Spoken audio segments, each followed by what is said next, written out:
ফেরাউন কয় তোর রবের তুই ভুলো, আল্লাহকে ভুলে আমাকে রব মেনে নাও। আনা রাব্বুকুমুল আলা, আমি তোদের বড় রব, আমারে আল্লাহ মাইনা নাও। মুসা নবী কয় তোমার জীবনে কোনোদিন আল্লাহ মানি না, আমার আল্লাহ তো আমার রব, আমার মালিক, যিনি আসমান বানাইলেন, যিনি জমিন বানাইলেন, যিনি আমারে বানাইলেন, তোমারে বানাইলেন, তিনি আমার আল্লাহ। তোমারে আমি আল্লাহ মানতে পারি না, আমার আল্লাহরে আমি আল্লাহ মানি। এই জন্য দুইজনের মধ্যে ছিল দুশ্মনী, কোনো বন্ধুসুলভ কোনো আচরণ নাই। মুসা নবীর থাকতে দেয় নাই। বনি ইসরাইলের লোকদের উপরে বারবার আঘাত করে একটা পর্যায়ে মুসা নবী অতিষ্ঠ হয়ে রবের দরবারে বললেন, আল্লাহ আমি এলাকার মধ্যে আর থাকতে চাই না। কই যাইবেন? কই এলাকা থেকে হিজরত করে চলে যাব। আল্লাহকে অসুবিধা নাই, আপনার বনি ইসরাইলের সমস্ত দল লইয়া আপনি বিদায় নিয়ে চলে যাবেন, আপনাকে আমি নির্দিষ্ট একটা ঠিকানা দিয়ে দিব, আপনি নীল নদ পার হয়ে ওপারে চলে যাবেন, কোনো অসুবিধা নাই। আল্লাহর পক্ষ থেকে অনুমতি পাইয়া এবার মুসা নবী তার দল বল নিয়ে রওয়ানা, হিজরত করে ওই জমিন ছেড়ে অন্য একটা জমিনের মধ্যে চলে যাবে। এদিকে ফেরাউনের মাথা গরম, কারণ ফেরাউন তো জানে হুজুর যদি কোনোভাবেই কোনো একটা এলাকার মধ্যে যাইতে পারে, হুজুরের আচরণ দিয়া দেখা যাবে হুজুর ভোট পেয়ে গেছে বেশি। হুজুরে ওই এলাকায় যেমন দিয়ে দেওয়া যাইতো না, হুজুর যদি ওই এলাকার মধ্যে যায় তাহলে হুজুরের আচরণ দিয়ে আখলাক দিয়া মানুষের কালেমা পড়ে তার দলের মধ্যে নেওয়া যাবে, ভোট পাইবে বেশি, ওরে আর বাঁচায় রাখা যাবে না, ওর মাথায় গুলি মার, ওরে দুনিয়া থেকে বিদায় করে দেয়। এটাই তো দুনিয়ার বাস্তবতা, চিল্লা এখন ঠিক কিনা? ফেরাউন কয় মুসার ধরো, ডানে বামে সৈন্যবাহিনীর দল সব দাঁড়ায় রইল। মুসার টিমের দলেরা কেমনে যাবে আমি আজকে দেখা দিব। ফেরাউনের দল বল দাঁড়ায় রইল। এদিকে মুসা নবী যাই না গেছে, ফেরাউন নাজারে ধরবে, নীল নদীর মধ্যে ডুবায়া মারবে। অথচ ফেরাউন জানে না মুসার সৈন্যবাহিনী যদিও দুর্বল, তরবারি নাই, তীরন্দাজ নাই, কিন্তু মুসা নবীর সঙ্গে একজন আছে, চিনলে বলেন তার নাম। ফেরাউন তো দাঁড়াইয়া, এদিকে মুসা নবী আর তার দল বলেরা রওয়ানা। আল্লাহ কয় ফেরাউন তো আমার মুসারে ধরবেন, নদের মধ্যে ডুবায় মারবার চায়। ফেরাউন তো কোনোভাবেই মুসা নবীরে যাওয়ার জন্য যাইতেও দিবে না। আল্লাহ কয় তন্দ্রা তো কথা মানে আমি আল্লাহ, নিদ্রাও কথা মানে আমি আল্লাহ। রাতের বেলা মুসা নবী বের হয়ে যাবে, ফেরাউন আর তার দল বলের চোখের মধ্যে আমি আল্লাহ ঘুম লাগাইয়া দিব। সুবহানাল্লাহ, জোরে কয় না? আল্লাহ কয় তন্দ্রারি ফেরাউনের ধর, এই নিদ্রা ফেরাউনের ধর, দল বলরে ধর, যাতে করে ফেরাউন আমার মুসা নবীরে ধরতে না পারে। আল্লাহ তো তন্দ্রারে আদেশ দিলে তন্দ্রা কথা মানবে কি মানবে না? নিদ্রা কথা মানবে কি মানবে না? আল্লাহ পাক বলতে দেরি, সঙ্গে সঙ্গে ফেরাউনের তন্দ্রা আইসা নিদ্রাও চলে আসছে, ঘুমায় গেছে, দলবল সব ঘুমায় গেল। এদিকে মুসা নবীর আল্লাহ জানায় দিল এরা ঘুমে থাকতে থাকতে বিদায় নিয়ে আপনারা চলে যান। সুবহানাল্লাহ কয় না? সব ঘুমায় রয়েছে, মুসা নবী তার দল বললে দৌড় মারছে, এরা তো ঘুমাইতেছে। আল্লাহ নিদ্রা ভালো করে ধর, এরা ঘুমাইতেছে। মুসা নবী বলতেছে এখন তোমার আল্লাহ রাখো কেমনে যাবো আম করে যে বাইল বুল দিয়ে লই আইলা, নীল নদীর মধ্যে রুট ঘাট নাই, কিছু নাই, এখন নদীরে ফারন কেমনে, নাই নৌকা নাই কিছু, আইতে যদি ফারে ফেরাও নে চুবে সব দিন মারবো। মুসা নবী আল্লাহর দরবারে বলতে লাগলেন, ও আল্লাহ কি করতে পারি আমি, আমার তো জানা নাই। আল্লাহ গো এখন তো নদীর ওপার আমি কেমনে যাব, এখানে রাস্তা নাই। আল্লাহ কয় চিন্তা করবেন না নবী মুসা, লা তাহজান ইন্নাল্লাহা মানা, চিন্তা করার দরকার নাই, যেখানে কেউ নাই সেখানে কে? আরো জোরে বলে না কে? বিপদের মধ্যে পড়লে ডাকবেন অন্য কাউরে না, এক প্রথমত ডাক দিবেন আমার আল্লাহরে। আল্লাহরে ডাকতে দেরি হয়ে যাবে, আপনার বিপদ থেকে উত্তরণের পথ বের করে দিবেন কি? মুসা নবী কয় অসুবিধা নেই, আল্লাহ তো সঙ্গে আছে। আল্লাহ হাতে কি কয় লাঠি জুড়ে বাড়ি মারেন, নীল নদীর পানির মধ্যে মারেন, আপনি মারতে দেরি হয়ে যাবে, দায়িত্ব আপনার, এরপরে যা করব সব দায়িত্ব আমার। লাঠি দিয়ে জোরে বাড়ি মারতে দেরি, সঙ্গে সঙ্গে নীল নদের মধ্যে রাস্তা হয়ে গেছে 12টা। চিল্লা বলেন কয়টা? আরো জোরে কয়টা? 12টা। বাড়ি মারছে, রাস্তা 12টা হয়ে গেছে। নীল নদের পানি ভেদ করে আল্লাহ পাক রাস্তা বানায় দিলেন। সুবহানাল্লাহ। লাঠির বরকত। প্রশ্ন জাগতে পারে মনের মধ্যে, রোড তো একটা বানাইলি হইতো, ঠিক না? সবাই মিলে এক রোডে যাবো কেন? রোড 12টা কেন? মুফাসসিরিনে কেরাম বলেন এর ব্যাখ্যা 2টা। এক নম্বর, এক রোড দিয়া দিলে এই পৃথিবীতে সবচেয়ে গাউরা জাতি এরা কোন সময়কার ডাক্কা দিয়ে ফেলাই দিছে আবার বুঝেন নাই? বনি ইসরাইল ভয়ঙ্কর। মুসা নবী যুদ্ধের কথা বললে ওরা তারা বলতো যে তুমি আর তোমার আল্লাহ গিয়ে যুদ্ধ করো, হাম করে নিও নাই, তো ফিটা ফুটা খেয়ে মরণ দরকার নাই, বাঁচতাম সেই দুনিয়া। যুদ্ধের ময়দানে গিয়া মুসা নবীর ফালাইয়া দিয়ে চুলাই দেয় বনি ইসরাইল। আল্লাহ এদের আসমান দেয়, খাবার দেয়, পন্ডিতি করে খাবার বন্ধ হয়ে গেছে। সেই বনি ইসরাইল মুফাসসিরিনে কেরাম বলেন জন্য একটা রুট বানাইছে না, বানাইছে 12টা। আবার মুফাসসিরিনে কেরাম বলেন 12টা বানানোর কারণ হলো এদের গোত্র, এদের জাতি, এদের কম ছিল 12টা। এই জন্য আল্লাহ পাক মুসা নবীর লাঠির বরকতে নীল নদের মধ্যে রোড বানিয়েছেন কয়টা? 12টা। নীল নদের মধ্যে রোড হয়ে গেল। এবার মুসা নবী বলে আর চিন্তা নেই, এখন চলো ওই নদী পার হয়ে রাস্তা দিয়ে চলে যাব। এই রাস্তা আমি বানাইতে পারি নাই, আমি লাঠি দিয়ে আঘাত করলাম, বাকিটা আমার আল্লাহর ফয়সালা। আমি বাড়ি মারলাম, রোড হয়ে গেল 12টা, নাইমা যাও। মুসা নবী আর তার দলবলেরা যখন নদী পার হয়ে চলে যাবে, এদিকে ফেরাউন তো ঘুম থেকে জেগে কয় আয় মুসাই কই? দলবলেরা কা মুসাই নাই, কই গেছি? মুসাই ধরো যাতে পালাইতে না পারে মুসা। আজকে নীল নদের মধ্যে মুসারে ডুবায়া ডুবায়া ডুবায়া ডুবায়া মারব। মুসা নবী দলবল নিয়ে রওনা। ওদিক দিয়ে ফেরাউন আর তার দলবলেরা মুসা নবী যাচ্ছে, এই মুসা নবীর ঘোড়ার পায়ের ছাপ দিকে দিকে ফলো করে করে যায়। ফেরাউন কয় হাই দলবলেরা চলে গেছে তো নীল নদের দিকে, আজকে খেলা দেখামু কত ধানে কত চাল।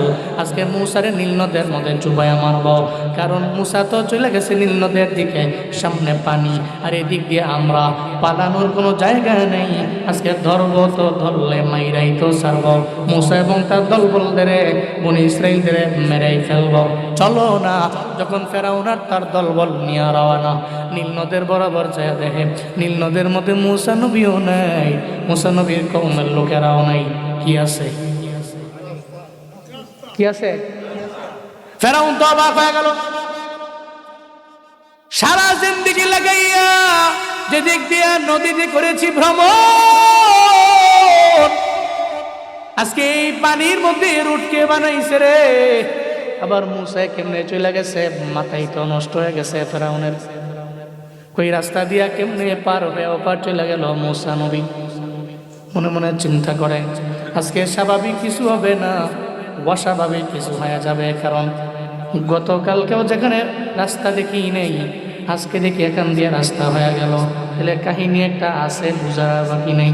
এদিকে ফেরাউনের ডানে বামে দলবলেরা কয় হাই ফেরাউন, হাই আমাদের লিডার, এখানে জীবনে কোনোদিন আমরা রোড দেখলাম না, রাস্তা দেখলাম না। তাহলে এই রাস্তা কে বানাইছে? ফেরাউন কয় এখনো তো ফেরাউন আল্লাহরে চিনো নেই, তোমাদের জন্য পার হওয়ার জন্য আমি এই রাস্তা বানায় দিছি। চিল্লা পড়া যাবে কি নাউজুবিল্লাহ? হাসা কথা না মিথ্যা কথা? আরে খাইছি রে, কঠিন মিশা কথা। ফেরাউন কয় কি আল্লাহ চিনছো না? কি দামি আল্লাহ? ফেরাউন রে কয়, নিজেরে কয় চিনছো না আল্লাহ? দেখছো তোমাদের রুট বানাইছি 12টা নীল নদ দিয়ে। তো দল বলে না তো 5 হাতা গোলাম ওই নেতার ডানে বামে ঘুরে, বুঝছেন না? তো নেতা যা কয় হাসা মিশা যাই কয় হ্যাঁ হ্যাঁ হ্যাঁ হ্যাঁ হ্যাঁ হ্যাঁ।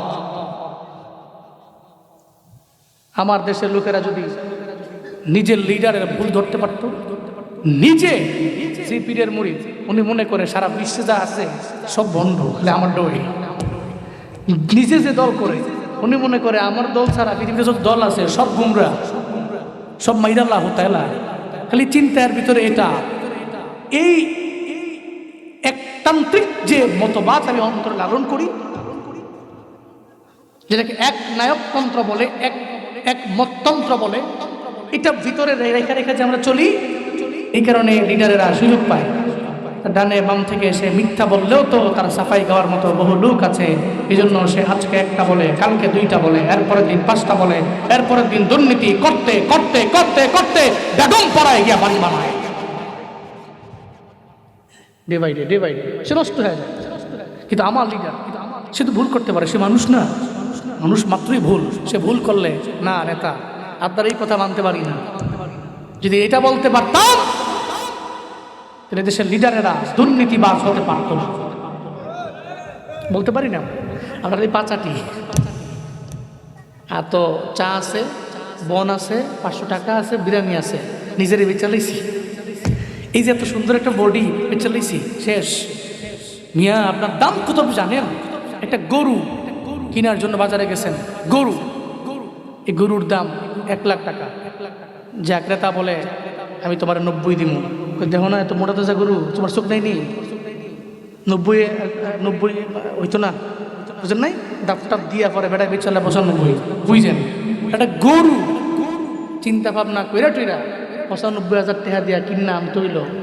মিয়া আপনি তো এই গরুর চাইতে দামি না, তো বেচা হইলে কমপক্ষে 10-15 লাখ টাকা দিয়ে বেচা হইয়ে, এটা ওই 500 টাকা 1000 টাকা দিয়ে বেচা হয়ে গেলে গা, তাহলে তো আপনি আশরাফুল মাখলুকাতের খাতায় আপনার নামটাকে আপনি রাখতে পারলেন না, আপনি তো বোকা।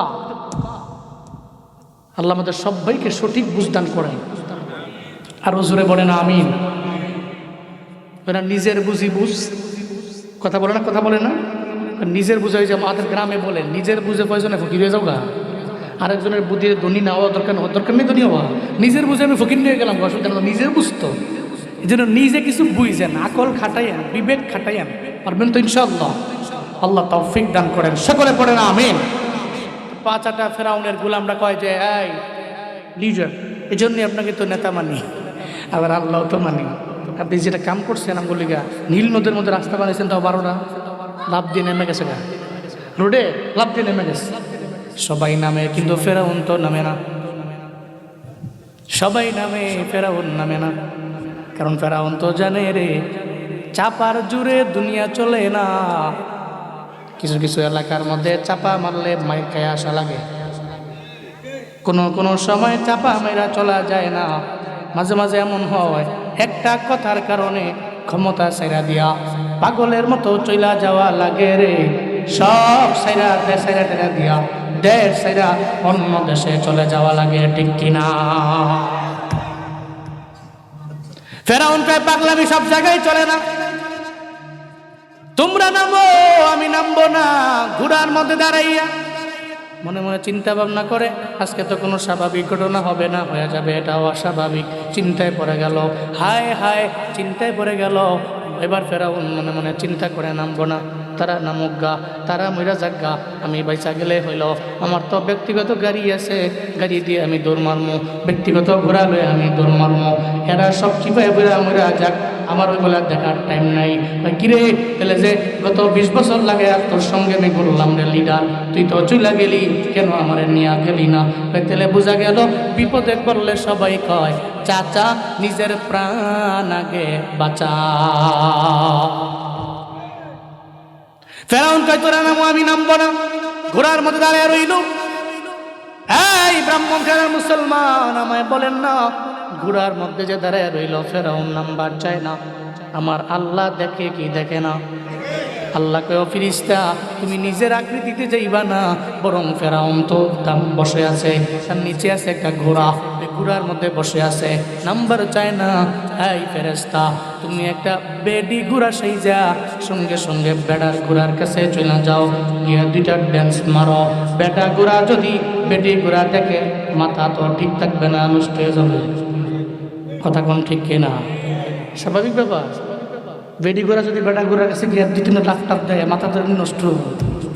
আল্লাহ কয় ফেরেশতা তোমার আকৃতি না, তুমি একটা বেডি ঘোড়ার আকৃতি লইয়া যাও গা, ফেরেশতারে আদেশ দিয়েছে, ফেরেশতা বেডি ঘোড়ার আকৃতি লইয়া এই ফেরাউনের ঘোড়ার ডানে বামে একজন নাচ টাচ মারে, ড্যান্স মারে।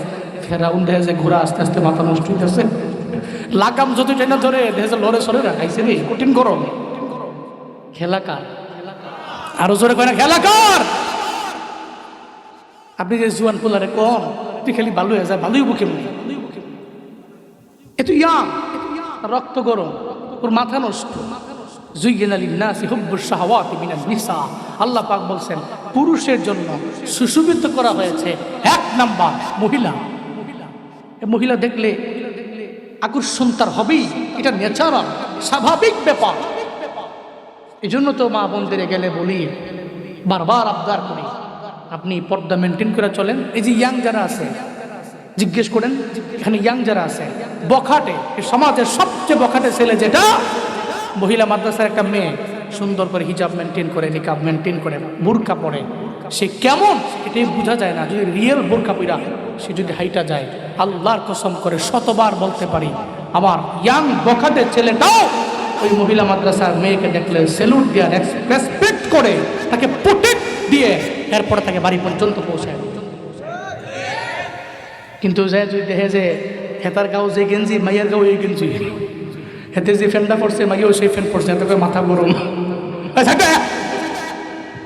বাইক দেখালে দৌড়ায় পিছে পিছে, কথা বুঝেন নাই, স্বাভাবিক ব্যাপার। এই জন্য মা বোনেরা, আমার বোনেরা হিজাব মেনটেন করে, নিকাব মেনটেন করে, পর্দা করে আপনি চললে আমার ইয়াং সোসাইটি অটোমেটিক্যালি ভালো হয়ে যাবে।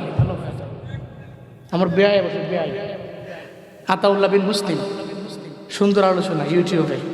আজকে আমার সঙ্গে আইসে, আমাদের একসাথে প্রোগ্রাম ছিল, বুঝলেন গ্রামটা সরি না কি পাহাড়পুর, পাহাড়পুর ওখানে ছিল, তাই এসে বলছে আমার বেয়াই হয় যেরকম মার হাবা। রাগ করতেছি না আপনারা নাকি, কষ্ট পাচ্ছেন? তাহলে আমার মা বোনটা ঠিক হয়ে গেলে আমার এই যুবক প্ল্যান দিয়ে এমনি ঠিক হয়ে যাবে ইনশাআল্লাহ। আল্লাহ যুবকদের এবং মা বোনদের হিদায়াত নামক দৌলত দান করেন, সকলে পড়েন আমিন। পর্দা করো, পর্দা মানো, পর্দা তোমার শান, পর্দা তোমার সেফটি বিধান, পর্দাই সম্মান, পর্দাই সম্মান। পর্দা করো, পর্দা মানো, পর্দা তোমার শান, পর্দা তোমার সেফটি বিধান, পর্দাই সম্মান, পর্দাই সম্মান। হাত উঁচু করে বলেন ঠিক কিনা? পর্দা নারীর সম্মান, এটা তার শান, এটা তার মান, এটা এই পর্দা করে সে চললে সমাজের প্রত্যেকটা লোক তাকে দেখলে সম্মান করবে, রেসপেক্ট করবে, এতে কোনো সন্দেহ নেই। তো বেটা ঘোড়ার সামনে এসে বেডি ঘোরা ঘুরে নাচ মারছে করা করে, ফেরাউন তো লাগতে পারতেছে না রে। আল্লাহ কয় ফেরেস্তা তুমি লাভ দিয়া নেমা যাওগা, অটোমেটিক্যালি ফেরাউন নামও লাগতো না, ফেরাউনের ঘুরেই লাভ দিয়ে নেমে যাব। সঙ্গে সঙ্গে বেডি ঘোড়া লাভ দিয়ে নেমা গেল, ফেরেস্তা নেমা গেছে, আকৃতি বেডি ঘোড়ার আকৃতি লয়ে নেমা গেছে। ফেরাউন তো ধরতে পারে না, ফেরাউন কয় ঘোড়ারে দাঁড়া, আমি তো নামতে রাজি না। ঘোড়ায় কয় তোর কথা শোনার টাইম আছে নাকি, আমি বেডি পেয়ে দিছি, লাভ দিয়ে নেমে গেছে। এবার বেডিও দৌড়ায়, বেড়াও দৌড়ায়, ফেরাউন কয় থেমে যাও, না না তোর কথা মানতে যাবি রাজি না। বেটি ঘোড়ার দিকে হাও দৌড়ায়, ঘোড়াও দৌড়ায়, ফেরাউন যাইবার চায় না। আল্লাহ কয় তুই যাইবার চাস না, আমি আল্লাহ তো নিয়ে যাব, কারণ ক্ষমতার মালিক আমি আল্লাহ। এই তুই তো চক্রান্ত করলি, পরিকল্পনা করলাম আমি আল্লাহ। এদিকে মুফাসসিরিনে কেরাম বলেন আল্লাহ পাক ফেরাউনের নীল নদের মধ্যেই কেন নিয়ে গেল? আল্লাহ তো অন্যভাবেও মারলে পারতেন, নমরুদের যেমনে মারল, আল্লাহ তো চাইলে ফেরাউনে এমনিও মারতে পারত। একটা যুদ্ধের ময়দানে নিয়া একটা ব্যক্তির মাধ্যমে আল্লাহ পাক তার দুনিয়া থেকে বিদায় করে দিলে পারত, কিন্তু ফেরাউনের আল্লাহ পাক নীল নদের মধ্যে চুবায়া চুবায়া ডুবায়া ডুবায়া আমার আল্লাহ কেন মারলেন? মন খারাপ মুসলমান, শুনে যাও, ফেরাউন তো একটা নিয়ম চালু করছিল, যারা আমারে আল্লাহ মানবে না, যারা আমারে রব মানবে না, যারা আমারে খোদা মানবে না, এদের শাস্তি হলো নীল নদের মধ্যে চুবায়া চুবায়া ডুবায়া ডুবায়া মারা হবে। আল্লাহ কয় ফেরাউন রে, আমি আল্লাহ তো দুর্বালি, আমি আল্লাহ তো তোরে বানাইছি, তোর মায়ের গর্ভে আমি বানাইলাম, দুনিয়াতে আসার সময় তো আমি আল্লাহ তোরে নর্মাল ডেলিভারির মাধ্যমে আনলাম, আবার দুনিয়াতে আসার পরে ক্ষমতা আমি আল্লাহ দিলাম।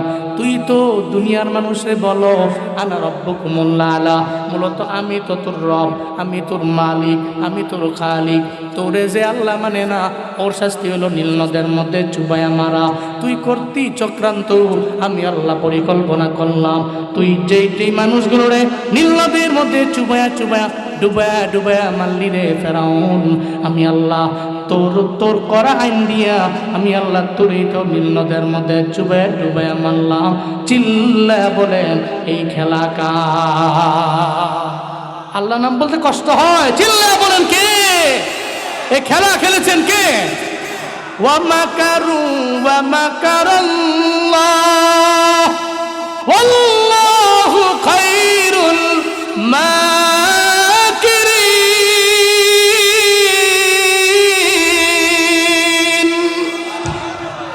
আল্লাহ কয় চক্রান্ত করলি, পরিকল্পনা করলাম আমি আল্লাহ।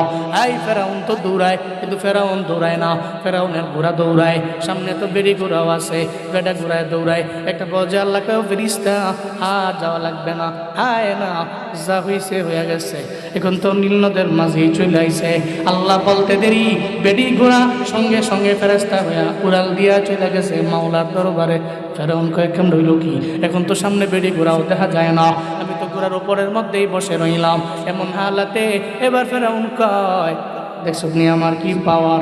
এই আমার দলের লোকেরা নীল নদটা কি সুন্দর করে পার হয়ে আমরা চলে যাইতেছি, মাঝখান বরাবর চলে আইলাম। আল্লাহ কয় হবে না, তোরে তো আমি আল্লাহ নীল নদের মধ্যে চুবায়া চুবায়া মারব, আমি আল্লাহ তোরে ডুবায়া মারব। আমি তোর আইন দিয়ে আমি আল্লাহ তোর আইনের উপরে তোরে আমি মেরে ফেলব, তোর আইনটাই তোর উপরে প্রয়োগ করব আমি আল্লাহ। আল্লাহ কয় ও নীল নদের পানি আর দেরি করা যাবে না। এই নীল নদের পানি সঙ্গে সঙ্গে তুমি আগে যেমন ছিলা তুমি তেমন হয়ে যাও। আর রাস্তা তো ফেরাউনের জন্য দরকার নেই, এই রাস্তা বানাইলাম মুসা নবীর জন্য। মুসা পার হয়ে গেছে, এদিকে মুসা নবীর দল বলেরাও পার হয়ে গেল। আমি আল্লাহ ফেরাউন আর ফেরাউনের দল বলের জন্য এই রাস্তা বানাই নাই, বরং বানাই মুসা নবী আর মুসা নবীর দল বলের জন্য আমি এটা বানাইছি। আর দেরি করা যাবে না, আর বিলম্ব করা যাবে না। এই পানি তুমি আগের মতো রাস্তা ভাঙ্গা পানি হয়ে যাও।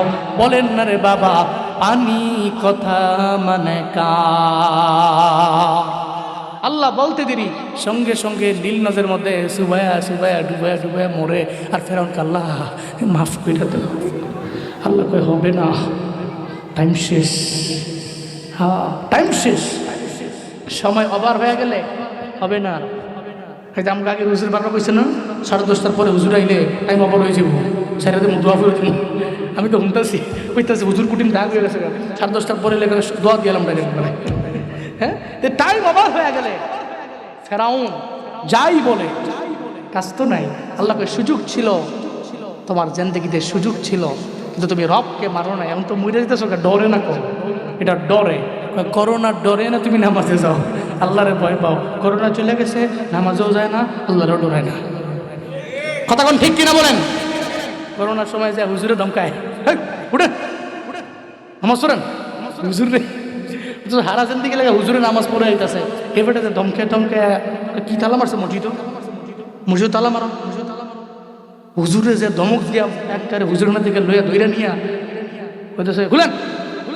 তারপরে হুজুরে কই দিছে নিয়ম হইলে একটু ফাঁক ফাঁক হয়ে দাঁড়ান, রাষ্ট্রের নিয়ম।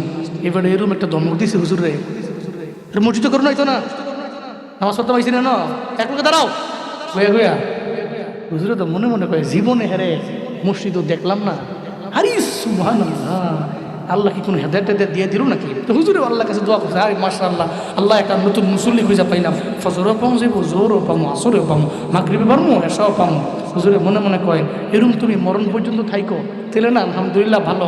কয়জনে 10টা ধমক আরো বেশি করে দিও, দাওয়াত টাওয়াত না দিলেও সারব, ধমক 10টা 20টা 15টা যাই দাও দিও, তবে নামাজ যায় মৃত্যু পর্যন্ত এভাবে নামাজ পড়ো। ও মা যেদিন খালি একটু নিউজে পাইছে করোনায় আর এখন 1%ও মরে না, এবার আর মসজিদও চায় না। এরকম মুসল্লি আছে না? কথা বলে না, আছে না নাই? তো আল্লাহর ডরাইছে না, ডরাইছে করোনা নেই। ফেরাউন তো আল্লাহকে ভয় পায়নি, সে ভয় করেছে মরণকে। আর আল্লাহকে যদি রিয়েল ভয় করত, তাহলে নিজেকে রব বইলা দাবি করা মরণের আগ পর্যন্ত নিজের বড়ত্ব নিজে প্রকাশ করতে পারত না, বরং মরণের আগেই আমার আল্লাহকে রব বইলা স্বীকার করা এরপরে মরত। কথা বলেন ঠিক কিনা?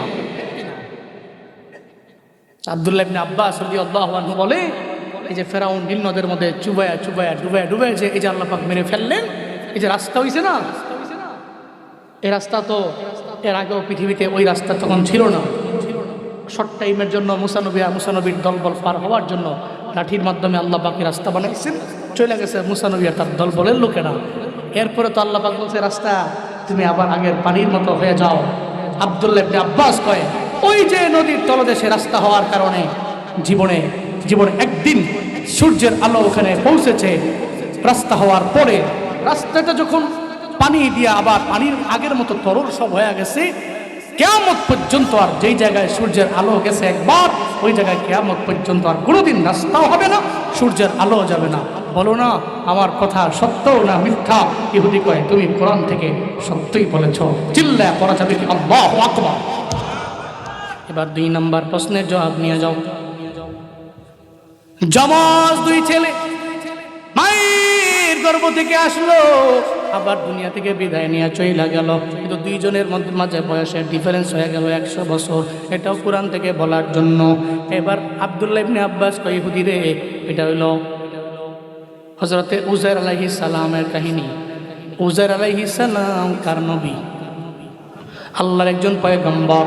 উযাইর আলাইহিস সালাতু ওয়াস সালাম উনি একা না, ওনার সঙ্গে আরেকজন ভাইও ছিল। এই 2 জনকে আল্লাহ মায়ের গর্ভ থেকে যমজ করে দুনিয়ার মধ্যে প্রেরণ করলেন। তাহলে 2 জন ভাই দুনিয়ার মধ্যে একসাথে আসলেন, আবার দুনিয়া থেকে বিদায় নিয়ে চইলা গেল, কিন্তু মাঝামাঝি 2 জনের মধ্যে বয়সের ডিফারেন্স হয়ে গেল 100 বছর। এটা কেমনে সম্ভব তুমি জানবার চাও? হযরতে উযাইর আলাইহিস সালাম একটা বসতির মধ্যে গেলেন। বসতির মধ্যে যাওয়ার পর ওখানে গিয়ে উযাইর আলাইহিস সালাতু ওয়াস সালাম দেখলেন এই বসতির পুরাটা একটা বড় ঝামেলার কারণে আল্লাহর পক্ষ থেকে কোনো একটা দুর্ভিক্ষ আসছে, কোনো গজব আসছে, আসার কারণে পুরা বসতির লোকেরা সব মারা গেছে, সবাই মরা মাটির সঙ্গে পড়ে আছে। এমনকি এদের ঘর বাড়িগুলো ধ্বংসস্তূপে পরিণত হয়ে গেছে। তাই ভূমিকম্প যদি হয়, তাহলে তো ঢাকা শহরে যে ভূমিকম্প হইল 5.7 মাত্রার ভূমিকম্প, এটা যদি আরও বাড়তো থাকতো, যদি আরও 1-1.5 মিনিট ধরি, তাহলে 1-1.5 মিনিট ধরলে পুরো ঢাকা শহরটাই তো হয়ে যাইত ধ্বংসস্তূপ। একটা লাশের শাড়ি তো ওই শহরের মধ্যে পড়ে যাইত, চারদিকে ডানে বামে সামনে পেছনে লাশ আর লাশ, এমন একটা হালত হয়ে যাইত। হুসাইন নবী তাকে দেখিন এমন হালাত, সবাই তো মারা গেছে, বিদায় নিয়ে চলে গেছে, একটা বসতি ধ্বংসস্তূপে পরিণত হয়ে গেছে। হুসাইন নবী কয়, আল্লাহ গো, আমার তো ঈমান আছে, আল্লাহ গো আমার ঈমান আছে, আমি মইরা গেলে এরপরে তোমার দরবারে আমার জবাব দিয়ে তার কাঠগড়ে আমার দাঁড়ানো লাগবে, কিয়ামত আছে, হাসরের ময়দান আছে, এই ব্যাপারে আমার পরিপূর্ণ ঈমান আছে। তবে আমি প্র্যাকটিক্যালি দেখবার চাই এই মানুষগুলো মইরা যাওয়ার পরে এরা মাটিতে মিশে যাবে, এদেরকে তুমি কেমনে উঠাইবা আমি দেখবার চাই। আল্লাহু আকবার বলেন। আমি দেখবার চাই, আমাকে দেখাইয়া দেন কেমনে আপনি মানুষগুলোরে আপনি কেমনে উঠাবেন, আর কেমনে এদের আপনি আবার মানুষের মতো মানুষ বানায় আপনার জবাবদিহিতার কাঠগড়ার মধ্যে আপনি দাঁড় করাবেন, আমারে বলেন না। এই কথা বলার পরে আল্লাহ পাক রব্বুল আলামিন হুসাইন নবীর কয়, অসুবিধা নাই নবী গো, আমি আপনারে দেখাবো। উনি তো আল্লাহ তো তন্দ্রারে বললে তন্দ্রায় কথা মানে, নিদ্রারে বললে নিদ্রায় কথা মানে। আল্লাহ কয়, নিদ্রারে হুসাইন নবীর কানের মধ্যে আল্লাহ পাক ঘুম ঢেলা দিছে, আবার চোখের মধ্যে ঘুম ঢেলা দিছে। এমন না চোখ ঘুমাইছে কান ঘুমায় নাই, এমন না, আল্লাহ পাক কান এবং চোখের মধ্যে ঘুম দিয়া দিছে। আল্লাহকে উযাইর আলাইহিস সালামের কান, উযাইর আলাইহিস সালামের চোখ, তোমরা 2 জনই একসাথে ঘুমায়া যাও। একসাথে ঘুমাইতে লাগলো। এই এমন বিষয়টা না আপনার চোখ ঘুমায় কান ঘুমায় না এমন না। ওই কান আবার ঘুমায় কেমনে? ওই কানই তো আগে ঘুমায়, চোখ আগে ঘুমায়, কান পরে ঘুমায়, আবার কান আগে উঠা যায়, চোখ পরে ওঠে। হাই কানও ঘুমাইতে পারে, চোখও ঘুমাইতে পারে। কান যদি না ঘুমায়, চোখ যদি একা একা ঘুমায়, তাহলে ওই ঘুমটা পরিপূর্ণ হয় না। চোখও ঘুমায় গেছে, কান ঘুমায় গেছে, তাহলে ঘুমটা পরিপূর্ণ হয়ে গেছে। কথা কোন ঠিক কিনা? চোখ ঘুমায় গেছে, কানও ঘুমায় গেছে, তো ঘুমটা পরিপূর্ণ হয়ে গেছে। আপনি চোখ দিয়ে ঘুমাইতেছেন, কানে সব শুনতেছেন, এটা কোনো ঘুমাইল? ঘুম থেকে ওইটাকে দূর, আমি সব শুনছি, তোমরা কি কইছো না কইছো সবই তো শুনি, চোখটি গেলে বন্ধ করে রাখছি। টেন্না টেন্না মেলতারি না, চোখ টেন্না মেলতারি না, দুর্বল দুর্বল শরীরটা। কত তুমি লোক ঘুমাইছো? কি এর ঘুমাইছি? তোমরা যে আমার বদনাম করছো শুনছি না, আমার নামে কি কো না কোথাও মনি গায়ে হায় কয়, আমরা তো মনে করছি তুমি ঘুমাইছো, তোমার চোখে না ঘুমাইছে, কান কি ঘুমাইছে নি?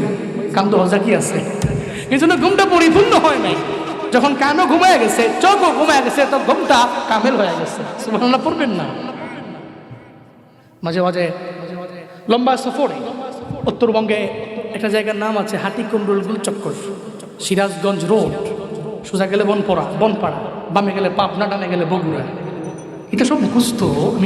আমি ওই এলাকায় বহুত ওয়াজ করি। এমন গেছে হাটিকুমরুল গুলচক্করে একটা নর্থ ভিলা একটা হোটেল ছিল, ওখানে উত্তরবঙ্গে যত বক্তা যায় ফেমাস, 3 দিন 4 দিন 5 দিন 6 দিন পর্যন্ত তো ওরা ওখানেই থাকে। তো সেই সুবাদে একটা ভালো একটা বন্ডিং সৃষ্টি হয়েছে, সম্পর্ক। তা আমরাও থাকতাম। এমন হয়েছে টানা 7 দিন হোটেলেই ছিলাম, বুঝলেন না? এনে ছিলাম। গোলচক্কর তো মোটামুটি গাড়ির সাউন্ড কি কম না বেশি? মাঝে মাঝে আমার সঙ্গে যে ছিল বিরক্ত হইত, হ্যাঁ কই তো চলেন প্রয়োজনে ঢাকা যাই গা, 3-4 ঘন্টা জার্নি করে হইলেও ঢাকা যাওয়াটাই উত্তম। কেন ঘুমাইলে ভালো ঘুম হয় না, মনে গাড়ি দিয়ে আমরা উফরে দিয়ে যায়, বুঝেন না বিষয়টা? যদি যদি যদি পাশেই হয় রোগ, ওই গাড়িটি মনে টাক টাক টাক আমার উপর দিয়ে যায় মনে। আর হারাটা এই যে রাত দিন যা ঘুমাইলাম, ঘুমানোর পরে মনে শুরু করে ক্লান্তই লাগে, ঘুমটা মনে হয়েছে না। কেন? চোখ তো ঘুমাইছে, কান তো ঘুমাইছে না, খালি একটু পরে প্যাপ প্যাপ, খালি এটাই শোনা যায়। খালি গুলচক্কর না, এনে খালি হরন দিয়া কেউ ডানে যাবে, কেউ বামে যাবে, কেউ সোজা যাবে, খালি এন্টিকাটারের সাউন্ড প্যাপ। আবার এনে আবার ডিমের দোয়ান, এই দোয়ান, দুনিয়ার মানুষের কথাবার্তা। আর এনে না ঘুমায়েন না, আমি তো অসুবিধা নাই, আমি দেখছি নিউজের মধ্যে এটা ভেঙ্গে সুরমা করে নেব, এমনি আইতাম না। এখন হাটিকুমরুল গুলচক্করে ওই হোটেলও নেই, কিচ্ছুই নেই, ওনের মরুভূমি। ওটা হইতেছে নিউ ভাঙ্গা, ছিল না তোমরা ভাঙ্গা? সুন্দর ম্যাপে দেখো, ভাঙ্গাতে কি সুন্দর গুলচক্কর। বাংলাদেশে একটা ছিল না, ওইটা হইতেছে উত্তরবঙ্গের, ওইটা দক্ষিণবঙ্গের ভাঙ্গা। কি বুঝাইতে চাইলাম? কান ঘুমায়, চোখ ঘুমায়, তো পরিপূর্ণ ঘুম হইছে। চোখ ঘুমাইছে, কান ঘুমায় নাই, তো পরিপূর্ণ ঘুম হয় নাই। আল্লাহ উজাইর নবীকে শুধুমাত্র চোখের ঘুম দেননি, বললেন এই ওনার চোখও ঘুমাও, কানও ঘুমাও। চোখ গান দুইজনে ঘুমাই গেছে। ঘুম থেকে আল্লাহ পাক জাগাইছেন। কেউ যায় পয়গম্বর ঘুমাইলেন, কয়দিন ঘুমাইলেন বলেন না? কয় মাত্র 1 দিন ঘুমাইছি, নাইলে 1 দিনের কম ঘুমাইছি। আল্লাহ কয় না নবী, আপনি যে ঘুমায় গেলেন ওই ঘুমের মধ্যে চইলা গেছে 100 বছর। চিল্লা পড়া যাবে কি সুবহানাল্লাহ? আপনি ঘুমায় গেলেন, চলে গেছি 100 বছর, কিন্তু আপনি কল্পনাও করতে পারলেন না। উনি বলে আমি মাত্র 1 দিন ঘুমাইলাম, অথবা 1 দিনের কম ঘুমাইলাম, আমি 100 বছর ঘুমাইলাম। এই প্রমাণ কি আমায় বলেন? আল্লাহ কয় নবী উজাইর, এর প্রমাণ আছে, এর দলিল আছে। আপনি যে 100 বছর ঘুমাইছেন, একটু যান না যেই জায়গার মধ্যে আপনার ঘোড়াটারে বান্দা আপনি বসতি দেখার জন্য আসছিলেন, যা দেখেন ওই ঘোড়ার কি হালাত। উনি চলে গেলেন, যা দেখে ঘোড়াটারে যেই জায়গার মধ্যে বান্দা রাখছে ওই ঘোড়াটা ওই জায়গার মধ্যে নাই। তাকে দেখে রে মাটির মধ্যে ঘোড়ার সমস্ত হাড্ডি গুড্ডিগুলো মাটির সঙ্গে মিশে গেছে। এর মানে ঘোড়াটা মরে গেছে, মইরা পচে গেছে। আর এই ঘোড়ার যত হাড্ডি আছে মাটির সঙ্গে মিশে, ঘোড়াটাকে নিয়ে কেমনে চলাফেরা করবো, আমি কেমনে এক জায়গা থেকে আর এক জায়গায় যাব? এটা আমার বাহন ছিল, এটা তো এমন হয়ে গেল, এখন কি করব আমি? আমায় বলেন না। আসলেই তো মনে হয় 100 বছরে ঘুমায় গেলাম। একটা ঘোড়া মরছে, মইরা পচা গেছে, আবার পচা ওই ঘোড়াটা ওই জায়গার মধ্যে হাড্ডিগুলো মাটির সঙ্গে মিশে গেছে, আমার আর বুঝতে বাকি নেই। 100 বছর আমি এক ঘুমের মধ্যে ঘুমায়া গেলাম, আমি বুঝতেও পারি নাই, আমি টেরও পাই নাই। এরপরে উজায়ের পয়গম্বর রে আল্লাহ পাক রব্বুল আলামিন বলে, এবার আরেকটা পরীক্ষা করব, আপনার জান্নাত আপনার সঙ্গে একটা থলে ছিল, ওই